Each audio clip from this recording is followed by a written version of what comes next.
عالم مظہر نور خدا ناکساراں پیر کامل کاملا را رہنما۔ آج میں جس عظیم ہستی کے دربار پر حاضر ہوا ہوں، عمدۃ السالکین، قدوۃ السالکین، عمدۃ العارفین، سند الواصلین، حضور داتا علی حجویری المعروف داتا گنج بخش رحمۃ اللہ تعالی علیہ کے دربار میں سبق سنانے کی نیت سے حاضر ہوا ہوں۔ دعائے خالق کائنات مجھے دین اسلام صحیح معنوں میں سمجھنے کی توفیق عطا فرمائے۔ یہ وہ عظیم ہستی ہے کہ جس کے بارے میں علامہ اقبال فرماتے ہیں، خاک پنجاب از دم او زندہ گشت، صبح ماں از مہر او تابندہ گشت۔ اللہ رب العزت کی بارگاہ میں دعا ہے خالق کائنات حضور داتا علی حجویری کے روحانی فیض و برکات ہم سب کو عطا فرمائے، آمین۔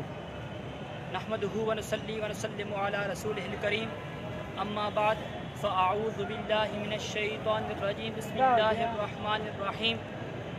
الذین ان مکناہم فی الارض اقاموا الصلاة وآتوا الزکاة وامروا بالمعروف ونہوا عن المنکر وللہ عاقبۃ الامور۔ صدق اللہ العظیم وصدق رسولہ النبی الکریم الامین۔ الصلاۃ والسلام علیک یا سیدی یا امام الانبیاء والمرسلین وعلی آلک واصحابک یا سیدی یا خاتم النبیین۔ تو نے پوچھی ہے امامت کی حقیقت مجھ سے، حق تجھے میری طرح صاحب اسرار کرے۔ حمد و صلات کے بعد مسند صدارت پر جلوہ افروز میرے اساتذہ اکرام اور میرے ہمیشہ ساتھی، السلام علیکم ورحمۃ اللہ وبرکاتہ۔ ریاست مدینہ کے قیام کے لیے آقا علیہ الصلوۃ والسلام اور خلفائے راشدین نے اپنے اپنے فرائض سر انجام دیے۔ اس ریاست کے قیام سے مقصود رضا الہی کا حصول اور عوامی بہبود تھا۔ اس ریاست کی بنیاد خاندانی عصبیت اور نسلی شعور کے برس دینی وحدت، تہذیب، کلچر اور اعلیٰ انسانی اقدار کے فروغ پر قائم تھی۔ اس انوکھی نوعیت کی منفرد ریاست کے حکمرانوں کا طرز حکومت عام حکمرانوں سے یکسر مختلف تھا۔ حضرت سیدنا صدیق اکبر رضی اللہ تعالیٰ عنہ کو خلیفہ کے دور خلافت کو دو جہاں کے تاجور سلطان بحر بر صلی اللہ علیہ وسلم کی دینی و دنیاوی سیاست کے مجمع البحرین کی حیثیت حاصل تھی۔ آقا علیہ الصلوۃ والسلام کے وصال کے ساتھ ہی جدید الاسلام اہل عرب جزیرہ عرب سے شمع اسلام کو گل کر دینا چاہتے تھے۔ بہت سارے قبائل مرتد ہو گئے اور جو قبائل اسلام پر قائم بھی تھے انہوں نے اسلام کے اہم ترین رکن زکوٰۃ دینے سے انکار کر دیا۔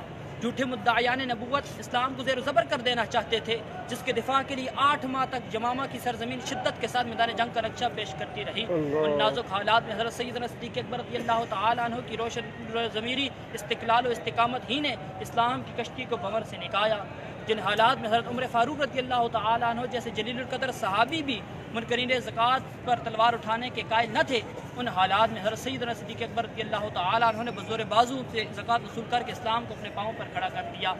سکھائے بارگاہ مصطفیٰ کے پیچو خم تو نے، دیا اہل محبت کو صداقت کا علم تو نے۔ جناب صدر حضرت عمر فاروق رضی اللہ تعالیٰ عنہ کو دور خلافت میں نے کئی زمینوں کو بیت المال کی ملکیت قرار دیا۔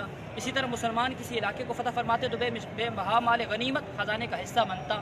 اس خزانے میں سے 5واں حصہ اللہ اور اس کے رسول کے لیے مقرر تھا۔ جناب صدر حضرت عمر فاروق رضی اللہ تعالیٰ عنہ کے دور میں مشاورت عامہ حاصل ہوا کرتی تھی، مشورے کے بغیر خلافت سرے سے جائز ہی نہیں۔ آپ رضی اللہ تعالیٰ عنہ کو یہ معمول تھا کہ آپ سفر میں راہ چلتے مسافروں سے حالات دریافت فرماتے۔ آپ کی سب سے زیادہ توجہ اس بات پر مبذول رہتی کہ رعایا کی کوئی شکایت ان تک پہنچنے سے رہ نہ جائے۔ آپ کا یہ معمول تھا ہر نماز کے بعد مسجد کے صحن میں جلوہ گر ہوتے، جس کو جو کہنا ہوتا حاضر خدمت ہو جاتا۔ باقی ہے تیرے نام کی توقیر ابھی تک، پھیلی ہے تیرے عدل کی تنویر ابھی تک۔ جناب صدر حضرت عثمان غنی رضی اللہ تعالیٰ عنہ کے دور خلافت بے مثال اصلاحات اور رفاعی مہمات سے عبارت ہے۔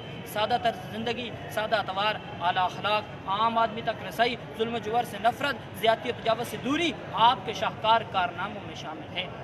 آپ کے خلافت کے پہلے 6 سال فتوحات و کامیابی و کامرانی کے ایسے عنوان سے عبارت ہے جن پر اسلام کی پوری تاریخ فخر کرتی رہے گی۔ انتظامی اور رفاعی شعبوں کا اجرا، ہر علاقے میں فوری انصاف کی عدالتوں کا قیام آپ کا منفرد کارنامہ ہے۔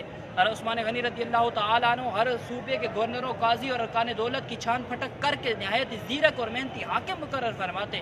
آپ کا یہ معمول تھا ہر 3 یا 6 ماہ کے بعد گورنروں اور عمال حکومت کے نام ہدایت نامہ جاری فرماتے۔ ایک مرتبہ آپ نے ہدایت نامہ جاری فرمایا جس میں یہ تحریر تھا کہ بلا شبہ اللہ رب العزت نے امیر یا حاکم کو اس لیے مقرر کیا کہ وہ قوم کا نگران ہو، اس لیے مقرر نہیں فرمایا کہ ان کو ٹیکسوں کے بوجھ تلے رون ڈالے۔ جناب صدر حضرت علی المرتضیٰ رضی اللہ تعالیٰ عنہ کے کو خلیفہ بننے کے بعد گورنروں کو تبدیل کرنا پڑا۔ حالات ہیجانی تھے، کشیدگی پائی جا رہی تھی، ہر طرف افراتفری پھیلی ہوئی تھی، اسی لیے خارجیوں کی قلع کما کے لیے کوششیں تیز ہوئیں تاکہ فتنوں کو مزید تباہی پھیلانے سے روکا جا سکے۔ آپ رضی اللہ تعالیٰ عنہ کے دور و خلافت میں فرض کفایہ پر اور حدود متعین رکھنے پر زور دیا گیا، ریاست کی رٹ منوائی گئی، وفاقی کو مربوط بنایا گیا، انکم ٹیکس کا تصور نہیں تھا، توازن برقرار رکھنے کا درس ملتا تھا۔ آپ رضی اللہ تعالیٰ عنہ نے قانون کی سربلندی کے لیے حاضر دماغی اور جانفشانی سے کام لیا۔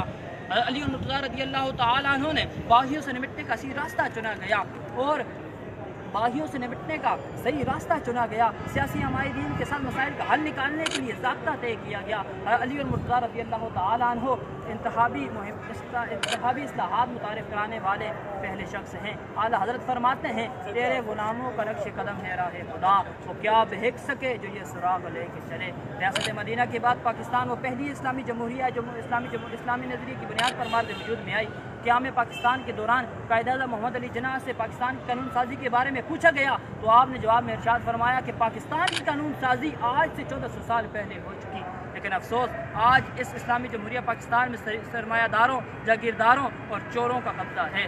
لمحہ فکر تو یہ ہے کہ اگر آج اس مملکت خدا داد کو اسی طرز پر ڈالنا ہے تو اس کے لیے جس سنجیدہ کاوش کی کرنے کی ضرورت ہے وہ نافید ہے۔ آخر میں اسی شعر کے ساتھ اپنی گفتگو کا اختتام کرنا چاہوں گا۔ قوم مذہب سے ہے، مذہب جو نہیں تم بھی نہیں، جذب باہم جو نہیں محفل انجم بھی نہیں، وما علینا الا البلاغ۔